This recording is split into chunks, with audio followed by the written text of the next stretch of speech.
I started a joke which started the whole world crying. But I didn't say, oh no, that the joke was on me. Oh no. No ar, mais um episódio do Fone Esquerdo, o podcast mais baderneiro da internet brasileira. Eu sou Marco Faleiro e estou aqui com o Francisco Costa. E aí, pessoal? E o Nélio Neves. Olá, pessoal. Tava com saudade já, hein? Pois é, a gente teve um interlúdio aí de um recesso. E pra galera não ficar preocupada, o que vocês andaram fazendo nesse tempo de retiro? Estamos aqui, né, planejando tomar os meios de produção, mas fora isso, nada. Nada mais sério. Nada mais sério. Organizarem sovietes, tomaram os meios de produção, entregaram o poder ao trabalhador, fuzilaram os grandes latifundiários. É isso aí. Só isso. Normal, segunda-feira. Muita gente pode pensar que a gente estava envolvido aí em algum movimento grevista nesses últimos dias, inclusive antecipando um pouco nossa pauta. Vamos direto para ela? Bora.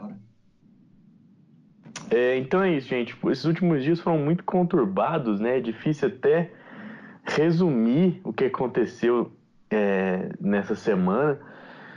No Brasil tem sido assim, né?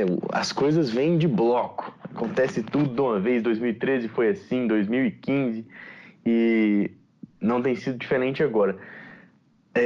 O Brasil está vivendo uma greve gigantesca, de proporções muito grandes, de um setor que pouca gente esperava que tivesse toda essa mobilização, né?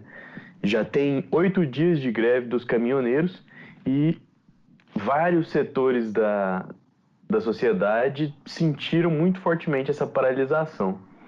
Como é que vocês analisam essa greve? Assim, vocês consideram que ela está já no pôr do sol?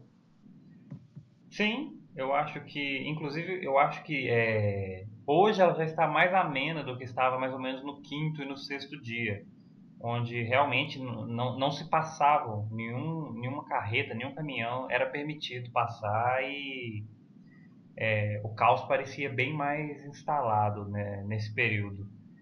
Agora a gente já vê que alguns postos já recebem combustível, os aviões já recebem algum combustível, está um pouco mais leve, mas ainda tem combustível para queimar, ainda tem Mad Max para rolar. Mas o que eu queria pontuar, que eu acho interessante, é que sempre teve um medo muito grande, né, que os governos comunistas brasileiros transformassem o Brasil numa Venezuela. Mas foi justamente uma política capitalista, liberal, de mercado, um estado mínimo na Petrobras, que levou a toda essa greve, né? É o brasileiro experimentando um pouco do estado mínimo para ver se gosta. Eu acho que ele reprovaria, viu?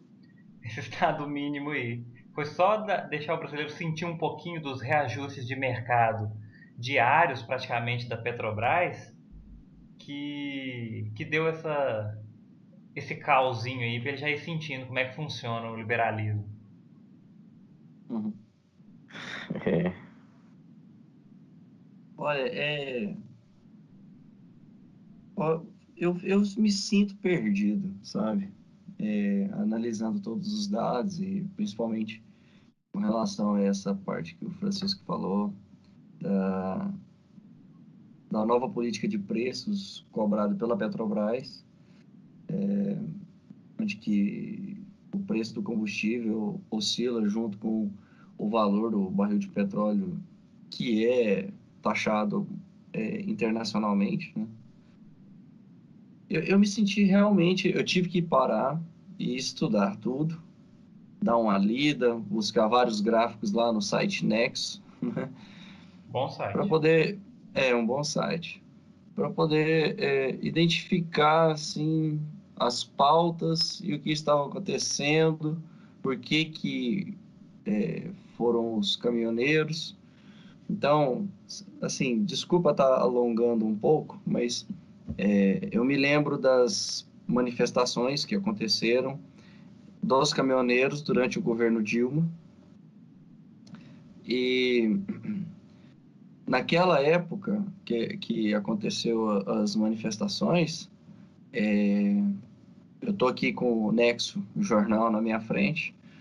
Aí está escrito aqui que agora que eu vi isso, tá, gente? Eu não tinha prestado atenção antes, mas estava que o preço do diesel era R$ 2 quando ela assumiu, em média, tá, gente? Em média.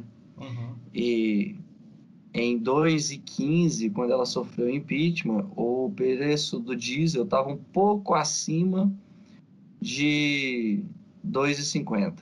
Então começou com 2 até 2015, 2010 até 2015, foi para 2,50. Então 10 subiu centavos por aí, ano. 50 centavos, né? Uhum. Exatamente. Bom, de 2015, aproximadamente 2015 até 2017, 2 anos, ele subiu outros 50 centavos. E agora, no final de 2018, estava batendo também. Tava, né? Eu não sei como é que tá agora, tô pelo gráfico aqui, só vai até 2017. Mas tava chegando perto de 3 e pouco. 3,30 3 parece que eu vi por esses é, dias. 3,30. Então, o que mudou aqui na, na política de preços, a gente vai discutir depois, mas o que os caminhoneiros aguentaram de mudança nesses últimos anos, eles não aguentaram facilmente durante o governo Dilma. Eu viajei 2 vezes para Uberlândia, na época das manifestações, quando eles pararam, e era ainda a presidenta Dilma. Eu fui impedido de passar para Minas Gerais, em Itumbiara. E eu tenho um carro, eu tenho um Palio. Eles fecharam a rodovia e ninguém vai passar, e fora Dilma, fora PT. Tá? Então, isso foi o que mais me causou estranheza, agora vendo a manifestação deles, foi porque esperaram tanto, sendo que durante o governo Dilma a mudança não foi tão violenta assim. Eles foram bem Quer menos dizer, tolerantes. eu acho que foi violenta sim também, mas foi num período muito menor, né? Uhum. Agora. Eu vi recentemente um gráfico, eu não sei se ele procede, mas no governo FHC, agora eu vou falar de gasolina. A gasolina chegou começou em 89 centavos e o Fernando Henrique, em 8 anos, entregou a R$ 2. Do Lula a Dilma, a gasolina chegou a 2,59 ou 2,80, não sei. Você vê que em 13 anos o aumento da gasolina foi muito menor do que foi na gestão do Fernando Henrique e muito menor ainda que foi na gestão do Temer, que não dá 2 anos, dá 1 ano e meio. Para você ver como a tolerância das pessoas é muito relativa. Mas no começo eu fiz essa brincadeira do estado mínimo, até como questão de provocação mesmo, porque eu vejo o combustível, de modo geral, como um produto que é um bem básico atualmente para o brasileiro, e eu, como todo bem básico, eu defendo a estatização da empresa e, de certa forma, até um subsídio, porque, apesar da Petrobras ser uma empresa, se eu não me engano, de economia mista, né, eles têm investidores de fora, inclusive por isso que ela tem tido esses superávites seguidos. A Petrobras tem ganhado muito dinheiro seguidamente nos últimos anos. Ela teve um ano ruim, que foi aquele ano do escândalo, teve um déficit muito grande, mas antes disso ela era superavitária e depois disso ela foi superavitária. Eu acho que o governo tem a obrigação de subsidiar um pouco e não adotar essa política de mercado por ser um bem básico, e o brasileiro ele não tem nem condição financeira de arcar com um combustível de R$ 5 uma gasolina. Por isso que o governo precisa subsidiar, como eu acredito que era feito, eu acredito não, era feito obviamente, durante a gestão até do Fernando Henrique e do PT. Mas agora a questão é que o governo de fato prometeu que vai subsidiar, né? Pelo menos do diesel, vai, vai arcar com as custas de manter o preço do diesel congelado. 2 meses. E sim, e depois aumentar mensalmente, né? O que também é uma espécie de subsídio para congelar.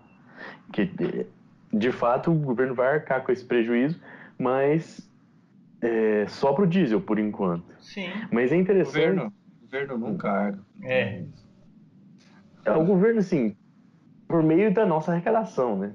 Que eu Alguém acho vai pagar essa interessante que conta. o Temer fez questão de ressaltar que não serão os acionistas da Petrobras que vão arcar o custo, e sim o erário brasileiro. Mas o podcast Xadrez Verbal fez um panorama muito interessante sobre preços internacionais de combustível. E eles destacaram lá os extremos, né, do nível da flutuação dos preços internacionalmente. E é interessante que os países que têm o preço mais baixo de combustível no mundo inteiro, de gasolina, né, são os países que, além de ter extração estatal, exploração estatal, tem subsídio muito forte. Onde o combustível mais barato no mundo inteiro é na Venezuela. Parece que é 4 centavos o litro da gasolina. Uma coisa impressionante. E os mais caros, pelo contrário, é onde tem a taxação sobre os combustíveis fósseis, justamente com uma política de Estado, né, para reduzir a emissão de poluentes e toda a indústria degradante do carro individual. E fica dá para montar bem esse panorama quando se analisa assim. Como que pode ser concebível que essa galera que quer um estado mínimo, quer um preço determinado pelo mercado, não faz nem a tarefa de casa de ver como é que isso se aplica na prática, né? Que é justamente o contrário do que essa galera quer. Sim. O estado mínimo para uma população pobre, igual a brasileira, faz ainda menos sentido quando eles colocam essa ideia na mesa. Não tem como.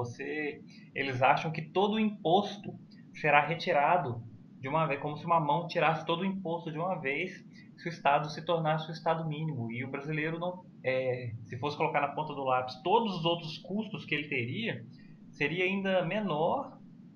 Os custos seriam maior do que as taxas que ele paga. Se você for colocar no papel, e tem que se colocar isso no papel, ele teria que optar por uma série de coisas, por questão de educação, de saúde, de mobilidade, ficaria completamente inviável para uma população pobre como a nossa. Eu achei aqui, provavelmente o Xadrez Verbal faz referência a essa reportagem, onde a gasolina é mais barata e onde ela é mais cara. E os preços foram feitos, a pesquisa dos preços foi feita dia 21/5/2018. E aí, me parece até uma brincadeira, porque eu tenho aqui duas opções.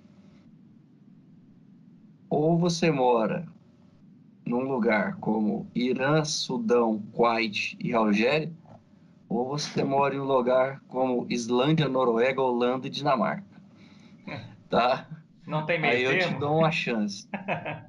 Aí eu te dou uma chance de descobrir qual grupo, o Cada primeiro escolha é ou o uma renúncia. segundo, tem a gasolina mais barata. Pra você ter uma ideia, a gasolina no Irã custa em real 1,02 centavos. Nossa. E na Islândia custa R$ 7,70. Mas onde o transporte público funciona melhor? Cara, eu vou chutar sem sombra de dúvida na Islândia, porque o Irã, a última vez que eu olhei, não era lá o exemplo de serviço público de qualidade. Até porque avião norte-americano vive errando célula terrorista e acertando hospital. Pois é. Porque onde você coloca um combustível alto e você, vamos lá, desestimula a pessoa a usar o carro, provavelmente o transporte coletivo é decente, né? Em países como a Alemanha, pelo menos, você ter um veículo praticamente não compensa. Mas em compensação, o transporte público funciona muito. Em Londres, se eu não me engano, você sai de carro para você estacionar no centro é praticamente uma fortuna. Então compensa andar de ônibus, andar de transporte público, metrô, ônibus, que seja. E essa discussão dos modais aí leva também para outra que é ainda mais pertinente nesse caso, que é a do foco dos países na maneira do investimento em transporte. E o xadrez verbal também levantou isso, que o Brasil, proporcionalmente, né, o tamanho do território, o tamanho da população, é ridículo o predomínio das rodovias. 58% do transporte de carga no Brasil é feito por rodovias, em comparação com outros países grandes também, tipo a Rússia, que tem muita ferrovia, que tem investimento em outros modais de transporte, e o Brasil focado só em rodovias. E isso também não significa que as rodovias sejam boas, né? Elas são muito ruins. Sim. E tudo isso vai formando um bolo de neve fecal, né? Que só podia estourar uma hora. Sim, as rodovias são ruins e as boas são geridas por pedágios, né? E geralmente não é o pedágio que deixa as rodovias boas. As rodovias são entregues boas aos pedágios e eles só mantêm. Porque eu acharia interessante se houvesse um pedágio que construísse do mato, da terra, uma pista dupla, mas não é isso que acontece. Geralmente eles já pegam a duplicada feita pelo governo e simplesmente administram e colocam o preço. Eu não sei se eu acho isso interessante. E você falou bem, Marco, em questão a gente quase não tem ferrovia, se eu não me engano é 20% do transporte feito por ferrovias. Que eu vi essa pesquisa que você falou também mais cedo, mas eu não estou lembrando dos números exatos. E tem ainda um número pequeno de hidrovia também, né? Que é bem pequeno e Sim, pulverizam-se outros meios de transporte que eu nem sei quais são, em uns 10, 12% restante. E será que com essa crise recente vai existir o interesse em hidrovia, eu não digo, mas criar mais malha ferroviária pelo país? Não sei. E eu tenho outra dúvida que eu quero deixar para vocês uma pergunta no ar. Ok, o diesel vai abaixar, mas será que vai haver interferência no preço da gasolina e do álcool? Por exemplo, não houve nenhum reajuste na Petrobras. Mesmo assim, a gasolina foi para quase 5 e o álcool, que estava 2,39, foi para 2,79. Será que quando acabar essa greve, esse preço vai voltar ao que era antes dela? E os alimentos? Eu comprei café esses dias a 8, no mercado ele já estava a 11. Tudo teve aumento. Será que os comerciantes, os donos de posto vão se aproveitar disso e manter o preço alto mesmo sem ter havido reajuste ou eles vão voltar ao que era antes? Eu não sei. Eu queria deixar as minhas teorias de conspiração para o final. Mas lembra quando eu falei agora que eu viajei para Uberlândia e tal? Uhum. Eu fazia essa viagem uma vez por semana e eu assisti semanalmente a duplicação por completo da estrada da BR até Uberlândia, porque de Uberlândia para frente, Uberaba, já era duplicado, mas tinha uma região ali depois de Tumbiara que a gente pegava pistas simples, né? Ali depois do Trevão. E aí eu assisti o governo federal em 2011, 12, reformar aquela pista. Depois ele reformar, não, duplicar aquele pedaço. Depois ele reformou toda a rodovia e aí depois privatizou esse trecho todo. Então, esse exemplo que você está dando, que o governo vai lá e faz e depois privatiza, me parece ruim o modelo, né? É péssimo, inclusive. Sim. Eu vi isso acontecendo, eu vi acontecendo na prática. E aí a gente tem um modelo agora que está sendo atacado, que é o do preço dos combustíveis, e esse modelo é atacado justamente quando temos na administração da Petrobras um membro do PSDB, que é o Pedro Parente, e temos uma política energética no Brasil proposta basicamente por membros do PSDB. E a gente, sem ser teoria da conspiração, é um fato, o senhor José Serra, que foi pego aí pelo site Wikileaks, negociando com a Chevron para derrubar aquela obrigatoriedade de só empresas brasileiras explorarem o pré-sal e tal.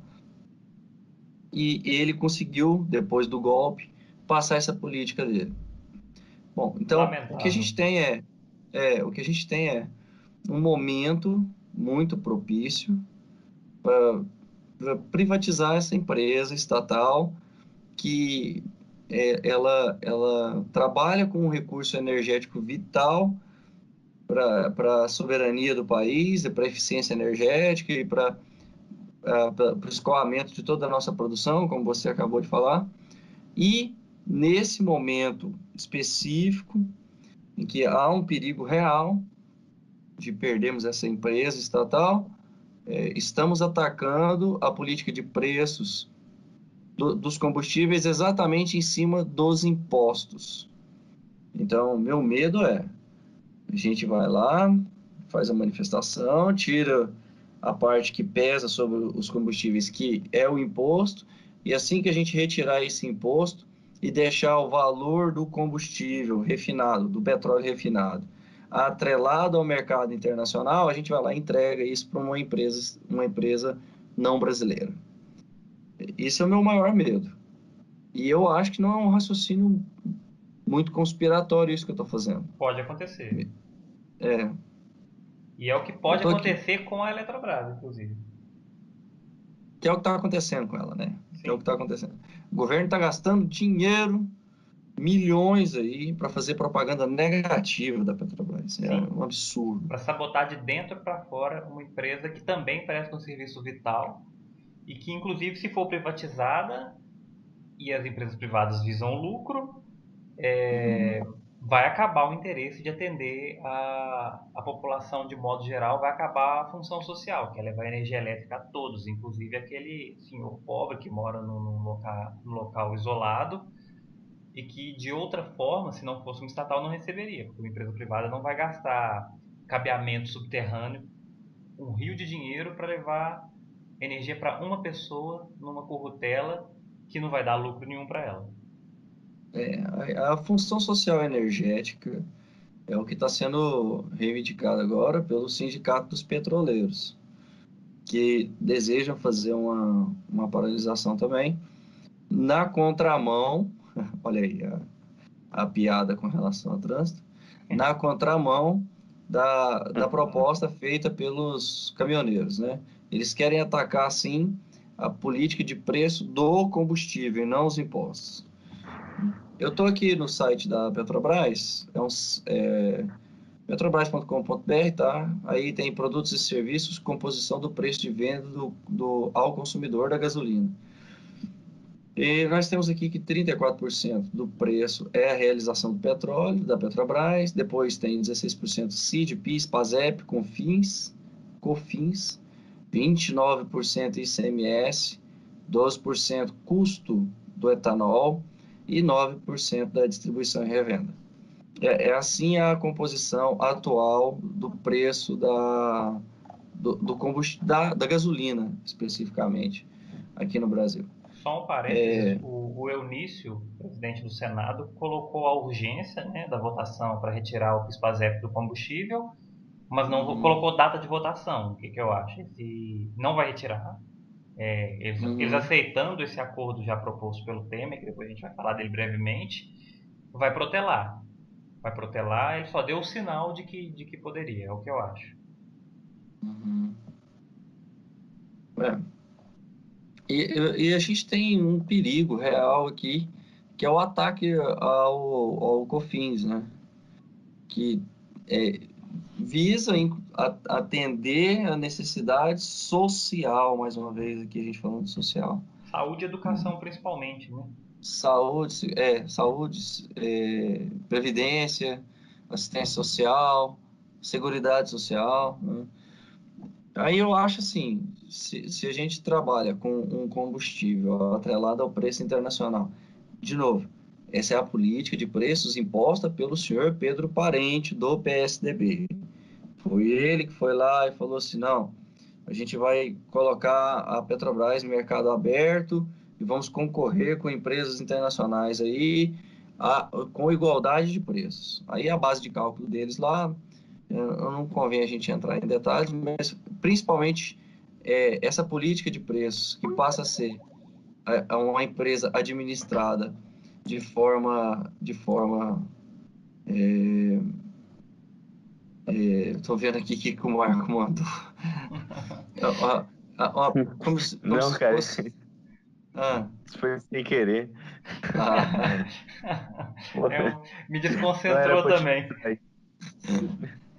A gente tem uma política de preços que agora é feita como se a empresa fosse uma empresa privada e que visa somente lucro, e antes ela tinha uma função social aí de segurar o preço do combustível. Essa política de preços aí do senhor Pedro Parente, que aumentou bastante esse valor aí da refinaria e transformou o brasileiro em um refém também do dólar, né? Então a gente, não que não era suscetível antes, mas agora estamos muito mais, né? Porque antes o dólar variava, mas tentava segurar ainda o preço do petróleo aqui, do combustível vendido para o Brasil. Então, é toda uma questão complexa e até agora a gente está lidando com a situação toda baseado do ponto de vista do preço do combustível, porém, as reivindicações dos caminhoneiros são várias, né? E essas reivindicações, infelizmente, a gente não tem certeza se parte de trabalhadores, né? Trabalhadores, assim, que eu quero dizer, são autônomos ou se vem de empresas que estão tentando mexer aí nos seus lucros, né? O famoso lockout, né? Que virou moda falar dele. Isso. Todo mundo foi aprender o que significa agora. Sim. Lockout é uma má pronúncia de nocaute. É isso que a gente vai levar depois desse processo. Mas lembrando que acho que o estopim, vou deixar você falar lá, só Pode concluir falar. aqui. O estopim, que eu acho que levou a greve, foi porque em 17 dias houve 11 reajustes de preço, né? Isso é um completo absurdo. É a mão invisível do mercado, né? É a mão invisível do mercado. Eu ia falar a mesma coisa. Essa entidade maravilhosa. Mas o que você estava falando, Nélio, sinceramente é estranho mesmo analisar esse movimento agora, porque para mim o que mais me estranhou desde o início, assim, sem preconceitos, uma greve com apoio da população em geral não é uma coisa que sou estranha. Uhum. Ainda mais Em geral, nesses tempos sombrios em que vivemos, né? Em que greve virou coisa de Ah, vagabundo, mortadela. Aí os caminhoneiros param para fazer greve. Fora algumas estranhezas, né? Que eu não quero antecipar a pauta, mas se você faz uma greve e pede intervenção militar numa greve, isso são duas coisas opostas, né? Tu é um sim. burro do caralho, né? E o pior é que o cidadão de bem, geralmente ele atropela um estudante universitário quando tá tendo protesto ali na praça cívica pelo preço da passagem e ele tá com pressa para desobstruir a via do protesto, e agora ele é a favor de uma paralisação, bloqueio nas rodovias, e pior, apoio dos grandes veículos de comunicação, né?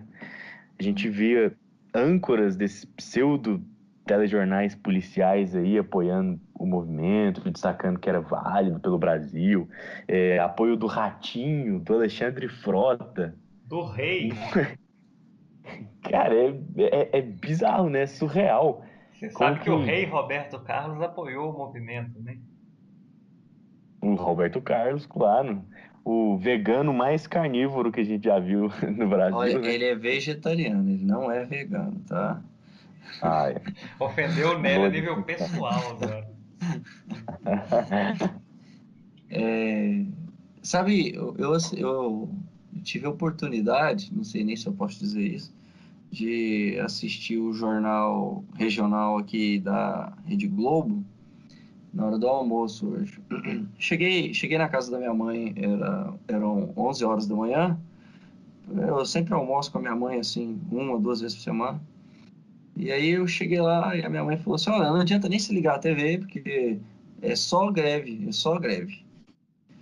Aí então, eu me interessei, né? Achei estranho, só greve. Aí liguei a TV, realmente, eu vi cenas ridículas, como, por exemplo, um repórter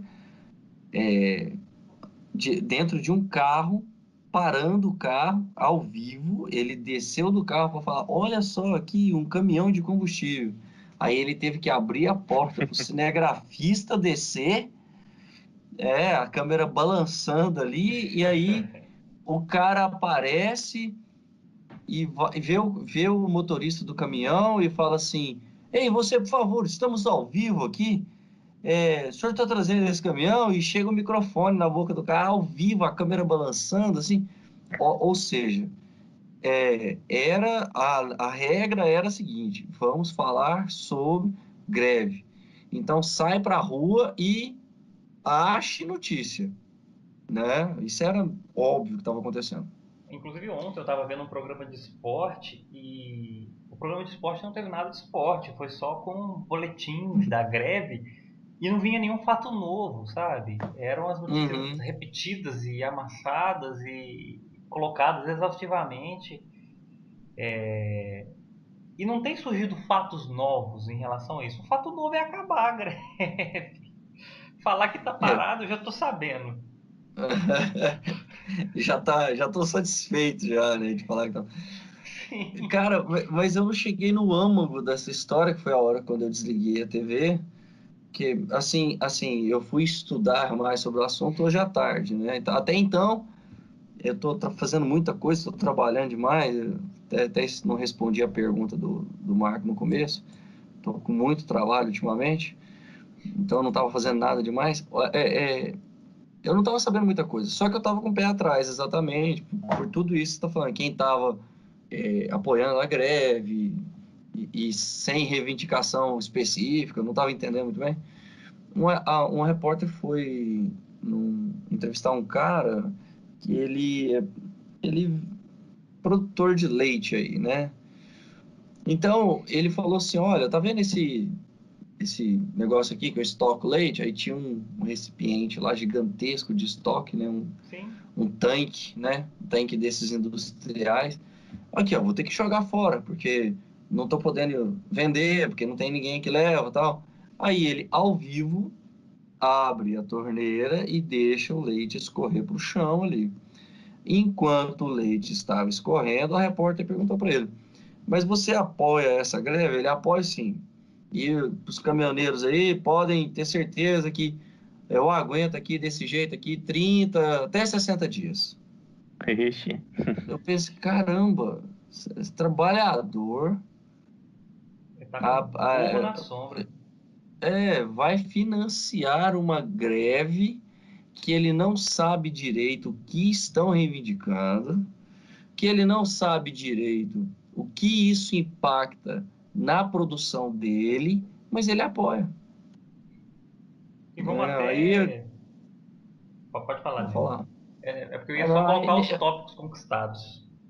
né, nessa hora aí eu desliguei a TV porque eu falei, não tem condições, vai estragar meu almoço aqui com a minha mãe, que eu vou ficar nervoso. Das conquistas dos Não, trabalhadores que foram. Pode só uma falar. coisa antes. Não sei se eu concordo tanto com você, Nelly, nesse ponto, porque apesar de ser estranho para nós que estamos analisando nesse momento friamente, mas pode até existir algum ponto de otimismo aí do trabalhador, o pequeno produtor aí se identificando com uma causa coletiva. Tudo bem que a gente pode fazer a crítica desse movimento estar sendo sequestrado por outras pautas e tudo, mas de certa forma, eu acho que a gente pode olhar com os bons olhos alguma identificação de classe desse pessoal que rejeita, que quer de alguma forma se articular para uma melhoria social. Talvez exista algum ponto positivo aí, eu não sei. Marco, peraí, eu acho que eu expliquei meu ponto mal, então. Veja bem, eu, eu não gosto, mas eu me identifico um pouco com o metal melódico. certo? Eu gosto do Angra, eu gosto do Halloween, tal. Eu me identifico. Porém, eu não vou dar 2 meses do meu salário só para alavancar o metal melódico no mundo, entendeu? É isso que eu estou dizendo. Eu acho que você ter uma empatia pelo movimento é uma coisa. Agora, você tem uma empatia por um movimento que você não pesquisou a fundo e está disposto a fornecer 60 dias de seu trabalho, da sua produção, para financiar esse movimento, sem saber o que ele pretende.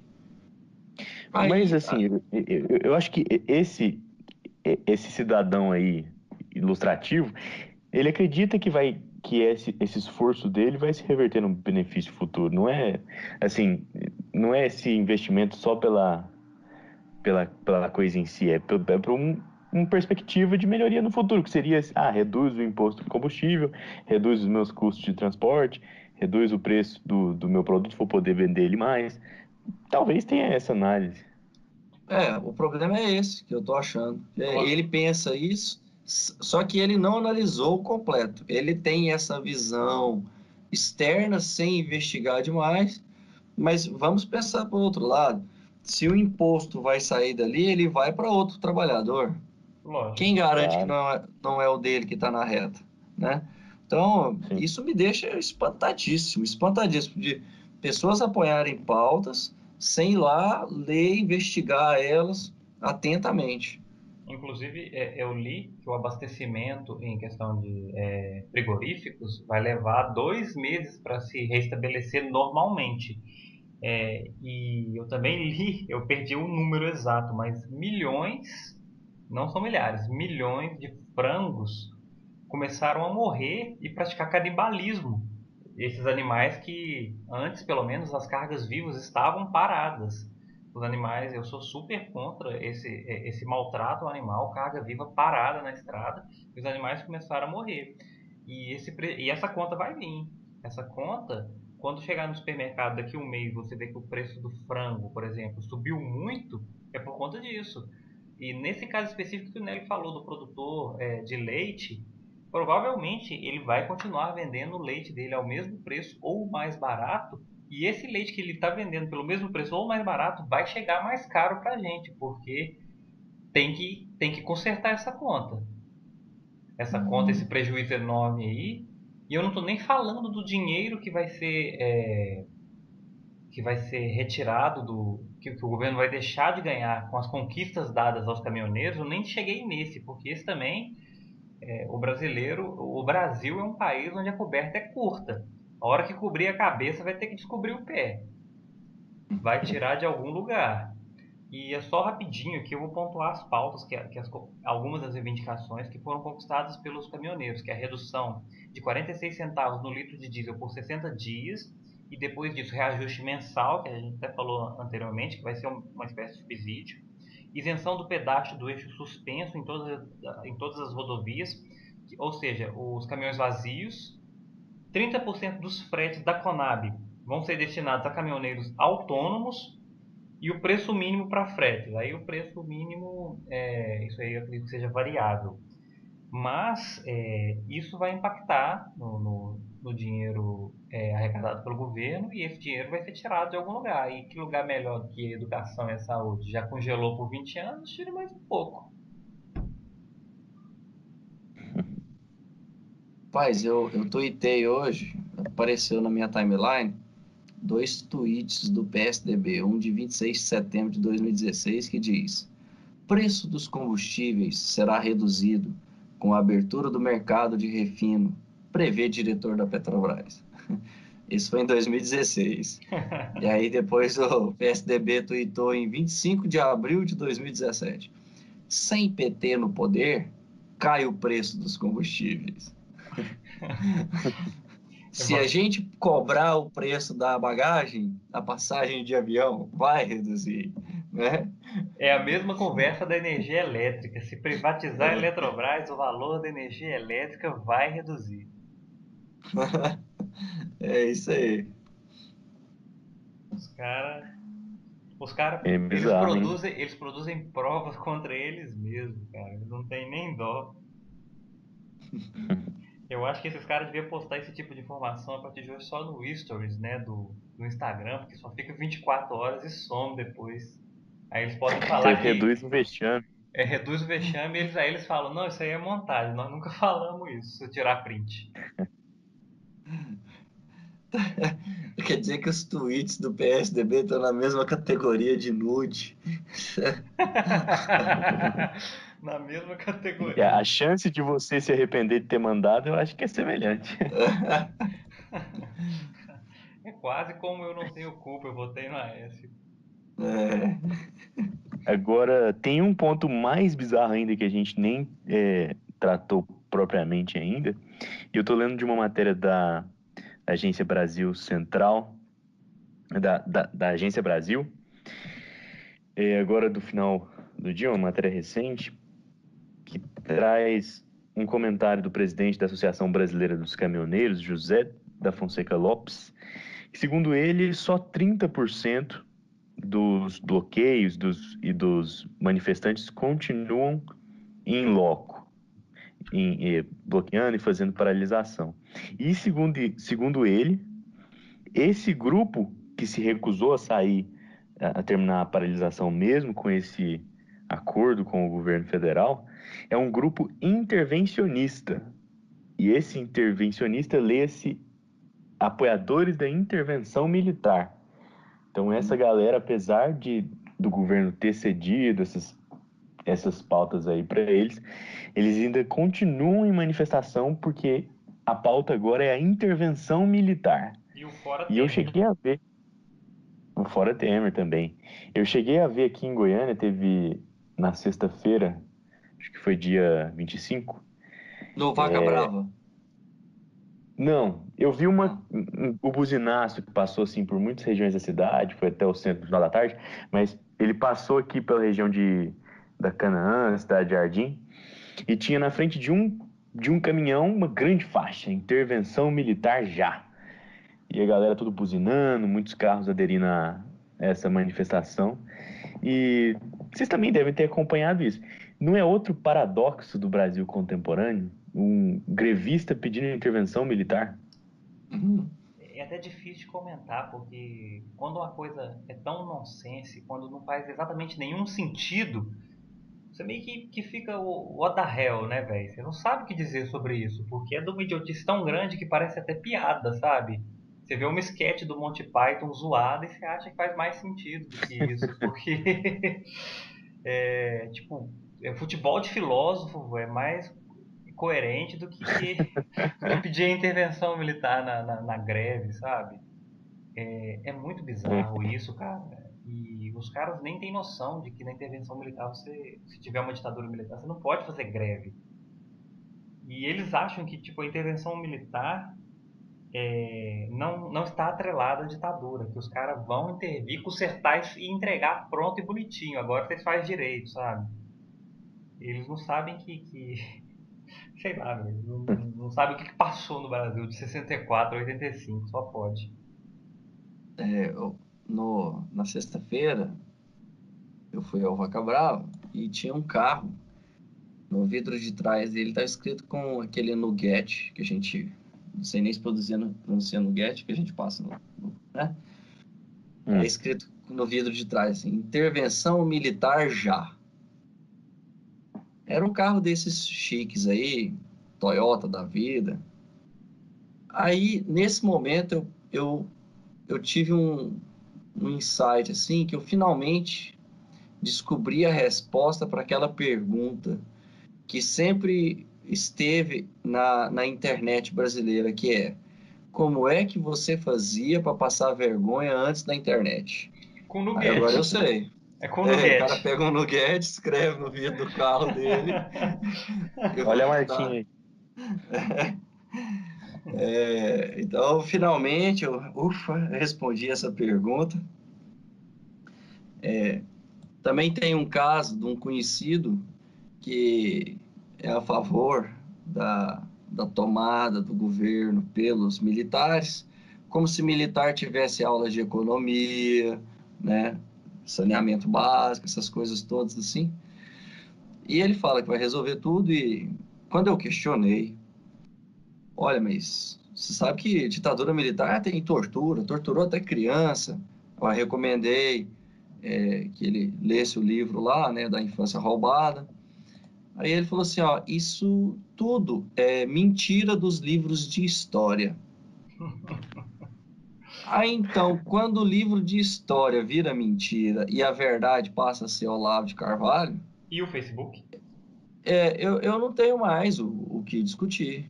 Então tá bom, né? Quando você. Eu Quando, acho que um. Ah, quando, pode falar, n- Francisco. então, eu só ia complementar, chover no molhado. Quando o livro de história vira mentira, a estatística vira mentira, a ciência vira mentira, o jornal vira mentira, você não tem argumento, você não tem nem por que discutir. Aí nesse caso o MBL pode fazer campanha na internet a favor das fake news, né? Contra a censura às fake news. Assim, Que Uhum. essa virou a fonte de informação. a Mas eu acho direita, a que direita briga pelo direito de continuar mentindo, espalhando notícias falsas, né? Isso é interessante. sintomático. Mas eu acho que um bom jeito de mostrar para essa galera que intervenção militar não é o caminho é contar para eles que os militares são servidores públicos, né? E eles geralmente odeiam os servidores públicos, querem diminuir o Estado. Talvez assim eles se convençam. Uhum. Será? Acho que eles vão ficar igual o gato com a manteiga nas costas, girando o infinito até criar um vácuo. Mas o que eu acho engraçado, não, o que eu acho assustador é que os caras já estão pedindo fora o Temer, velho. Tipo, por mais que o Temer seja um escroto, velho, mas os caras acostumaram a dar golpe, tipo, tirou a Dilma, não gostei do Temer, tira o Temer também. Não, gente, existe um processo democrático. E hoje eu vi um vídeo do Karnal falando sobre a ditadura, e ele falou uma coisa que eu concordo muito. Se a ditadura não está dando, se a democracia não está dando certo, é preciso aperfeiçoá-la. Não é você colocar num regime ditatorial, um regime autoritário. Isso é muito pior, sabe? Mas é difícil, cara. Hoje em dia tá difícil conversar com as pessoas sobre esse tema, porque as pessoas não estão abertas à discussão, elas têm uma opinião formada e pronto. E se você apresentar qualquer argumento, eles vão negar ou simplesmente vão falar: eu não me importo, eu quero assim. Uhum. É. Esse mesmo conhecido, eu falei para ele algumas coisas, como, por exemplo, durante a implantação do regime militar, teve um certo toque de recolher à noite, né? Não estou falando isso no Brasil inteiro, tá? Entenda como coisa limitada. Eu só estava comentando, né? Aí ele falou assim: Olha, sim, tem que ter mesmo. Não, você não está entendendo. É o Estado intervindo no seu direito de ir e vir no espaço público. Aí ele, mas tem que intervir mesmo. Tá, ok. Eu já entendi que você quer perder sua liberdade. Mas e o meu direito de manter a minha liberdade, inclusive de trabalhador, pois eu trabalho à noite. Aí ele falou assim: você vai ter que se adaptar então. Nossa. Ok, ok. Então, cara, de novo, não posso discutir com você, porque você é um jumento. Eu tive que desistir, cara. Não tenho o que dizer com relação a essas pessoas que preferem, assim, perder privilégios, perder privilégio não, perder direitos, só para poder assistir as outras pessoas perdendo mais direitos, né? Eu acho que a tara não é nem ele perder o direito dele, cara. Ele nem pensou Então, nisso. O negócio, ele tá querendo ver o outro perdendo o direito. é, Aí depois ele vai ele, pra parar pra pensar: nossa, eu perdi o meu também, mas que merda.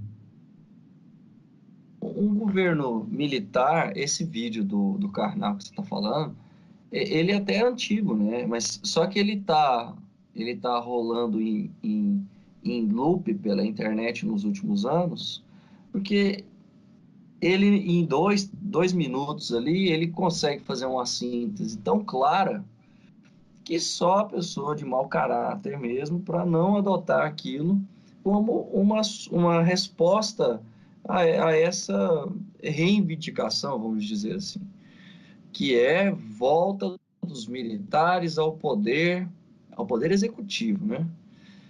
Ele fala, olha, vamos falar então sobre liberdade de imprensa, né? E aí agora eu estou falando da gente ter da gente ter um censor, uma pessoa da censura dentro de um prédio do jornal para poder meter o dedo em tudo que vai ser publicado, né? A gente tem uma inflação gigantesca, mais de 200%, e que era vendida na imprensa como controlada.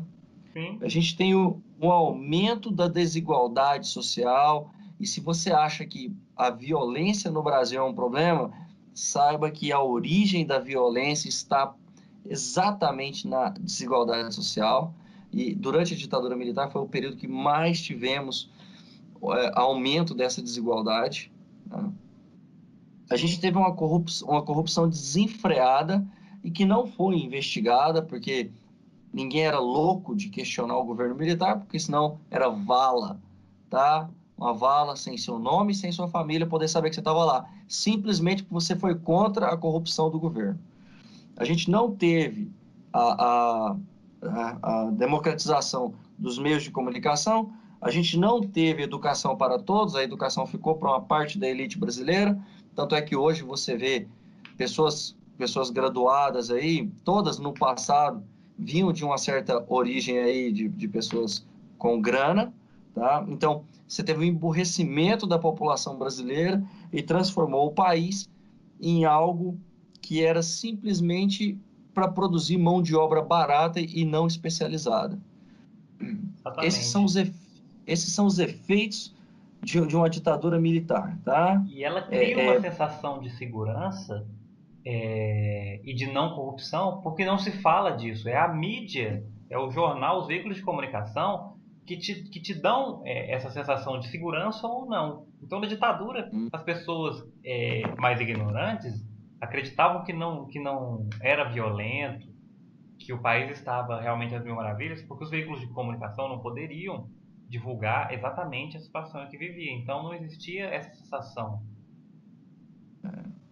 eu sempre pergunto isso para as pessoas que pedem a ditadura, porque a violência está grande. Eu tento ser didático, mas eu não consigo.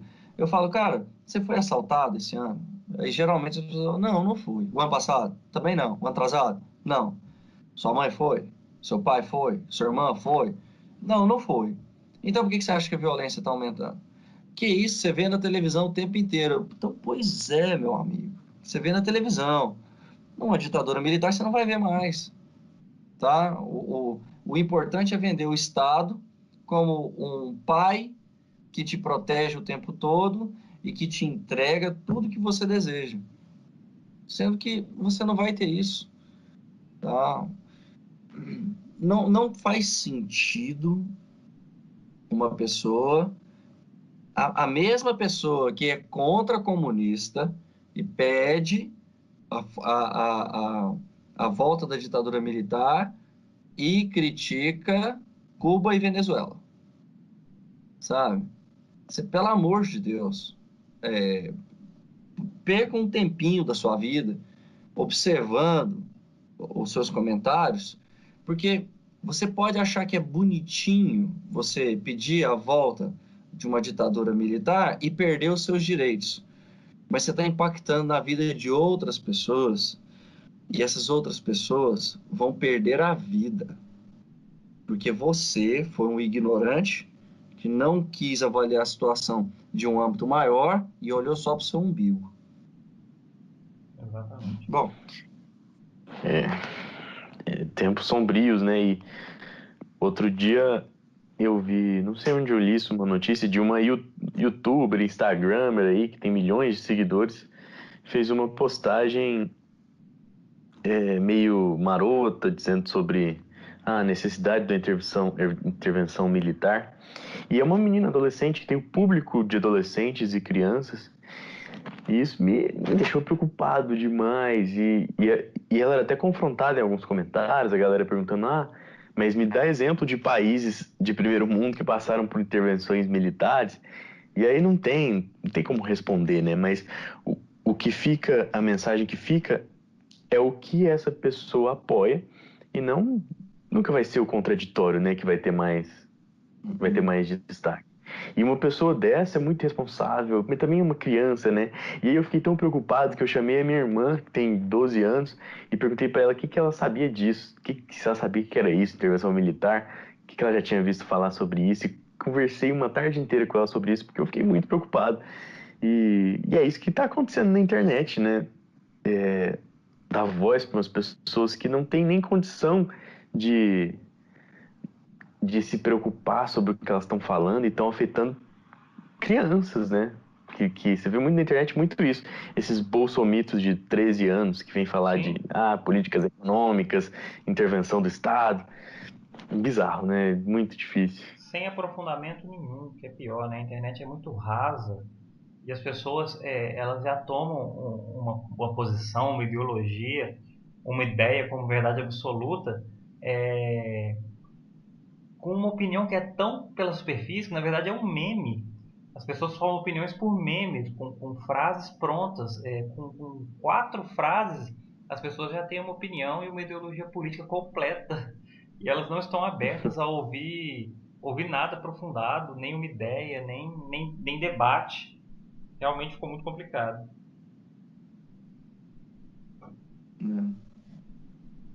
E esse estrago vai ser difícil de desfazer, viu? Sim. Porque boa parte dessas crianças, não, a maioria dessas crianças, né? Elas vão crescer e vão continuar apoiando isso. Mesmo que a gente consiga sair aí dessa turbulência toda que estamos vivendo,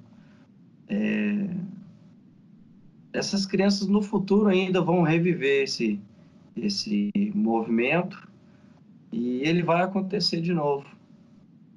Sim. Porque a gente não vai conseguir discutir esse assunto, a gente não vai conseguir trazer esse debate para a sociedade e, consequentemente, ele vai ficar incubado aí para depois voltar para o Brasil. Aí eu já falei isso aqui no podcast uma vez e tenho medo, não é possível que no meu tempo de vida eu vou ver essa mesma história 3, 4 vezes. E eu já antecipo, o próximo presidente da República vai ter problemas semelhantes pelos que passou a presidente Dilma, porque o brasileiro parece que está esquecendo o processo democrático e assim como esses já estão pedindo fora Temer a essa altura do campeonato, sem querer esperar o fim do governo desastroso dele, o próximo candidato eu acredito que não vai ser unânime, mesmo no segundo turno eu não acho que ele vai conseguir se eleger com 40% dos votos, por exemplo. Eu acho que o eleito vai chegar a uns 30%. E com esse número de 30% e uns 70% que estão misturados entre outros candidatos, entre nulos e brancos, pode acontecer o mesmo que aconteceu com a presidente Dilma, né? Que um lado não concordou e brigou e pressionou e o Congresso se aproveitou e derrubou. Eu acho que vai ser um problema semelhante no futuro, se esse presidente não tiver um jogo de cintura muito grande e que o principal nome dessa disputa, que é um nome terrível, ele não tem nenhum jogo de cintura, ele é facilmente derrubado. Uhum. Não vamos invocar, hein? Não vamos invocar. Não vou. Vocês têm mais um comentário a tecer ou vamos para a reta final? Reta final. Eu achei que esse programa ia ser breve, né? Porque geralmente a gente pauta umas 3 coisas. Hoje foi um assunto só e foi gigante. Um assunto inesgotável. Até porque a gente não sabe bem o que vai acontecer e quais são as pautas, né? Porque o que a gente está fazendo aqui agora é apontando o que que é a política de preços, qual o impacto que ele tem, e levantando as seguintes possibilidades. Olha, se esse dinheiro sai daqui, ele vai ter que entrar por outro lugar. Então, o que eu espero com esse episódio é que você, coleguinha de esquerda, que está ouvindo, repasse essa preocupação para os outros trabalhadores, que se isso está sendo reivindicado agora, alguém tem que pagar a conta. Então vamos observar o fenômeno todo, por inteiro, antes de sair apoiando aí qualquer decisão atropelada, tá? E também, eu acho que a parte mais pesada do podcast aqui hoje foi intervenção militar, não, né? Por favor. Por favor. Se dê ao respeito. Então, pra gente terminar num tom mais para cima, para ver se há alguma esperança no futuro, vocês têm alguma recomendação para fazer aí de leitura, de reflexão, que possa ajudar nesse cenário de alguém que quer recomendar uma história, um filme, um livro? Vocês têm alguma recomendação aí? Eu quero recomendar o Cidade Sombria, que é uma antologia passada em Goiânia, Noir, o Noir, eu não sei como é que fala essa bosta, com vários contos ambientados em Goiânia. Eu já comecei a ler, já li uns 5 contos e tô amarradão, cara. E entre cada conto tem uma ilustração do Júlio Shimamoto. Acho que é o primeiro lançamento oficial da editora M-Mart, que é do amigo nosso, Márcio Júnior, que agora ele tem uma editora. Achei fantástico. Ele está lançando um livro em quadrinho também com o Júlio Shimamoto, que eu preciso adquirir, que é o Cidade de Sangue. E é isso, eu quero recomendar esse livro aqui. Eu tô curtindo, ele tem um acabamento muito bonito, cara. Eu tô achando realmente muito legal. Fiquei feliz com o material. Já que a palavra é sangue, parece que o Márcio estava meio sem criatividade, então é tudo cidade, né? Tudo é cidade. Mas já que a palavra é sangue, a minha recomendação mais forte é o filme Batismo de Sangue, que conta a história do Frei Tito e do Frei Beto durante a ditadura militar. O filme se passa aí no momento da perseguição ao Marighella, e eu gostaria que vocês percebessem aí o que aconteceu com o Frei Tito, tá? Durante a ditadura. E o que é o poder do Estado que financia pessoas para torturar a própria população. O Raio Blá, né? Um Raio Blá. Recomendo fortemente esse filme. Aí vai de cada um, né? Vai falar, mas estava defendendo terrorista, não estava. Então, olha só no Tito, no Frei Tito, que era um cara que não estava defendendo ninguém, não estava fazendo nada, tá? Uma história, assim, muito marcante e que até hoje eu carrego comigo. Inclusive eu fiz um fundo de tela para o meu computador desde que eu vi esse filme. Se eu não me engano, eu vi em 2008, 2009, e tá aí até hoje no meu fundo de tela aqui do computador, o poema do Marighella, Liberdade. Essa é a minha recomendação hoje. Excelentes recomendações. Eu acho que é importante também que as pessoas parece que se esquecem o que é o fascismo, né? E acho que é importante relembrá-las. Então, sei lá, vamos ver aquele filme A Onda, apesar de bobinho, todo mundo já viu no ensino médio aí com algum professor comunista. É um filme que ilustra bem o que é o surgimento de um movimento autoritário e excludente. Vamos ler V de Vingança, talvez seja uma boa recomendação também para ver o que é autoritarismo. Eu acho que nesse momento é importante fazer esse pontuamento, né? Marcos, você não me conhece assim pessoalmente, mas é engraçado que eu te falei que o poema está aqui no meu fundo. Ele falou, e virou um fundo de tela, né? Eu coloquei o poema sobre a imagem do V, sabe? Faz sentido. E já que é para recomendar, vou recomendar mais um. Leiam 1968, O Ano que Não Terminou, do Zuenir Ventura. É uma das melhores obras de jornalismo de grande reportagem, livro literário Excelente. brasileiro. É isso mesmo. E aí, vamos buscar esclarecimento, né? Sim, Intervenção alienígena já. salve Superman! Então é isso, pessoal. Então, É é isso. isso. Até a próxima. Um abraço. Abraço. I looked at the sky, running my hands over my eyes, and I fell out of bed, hurting my head from things that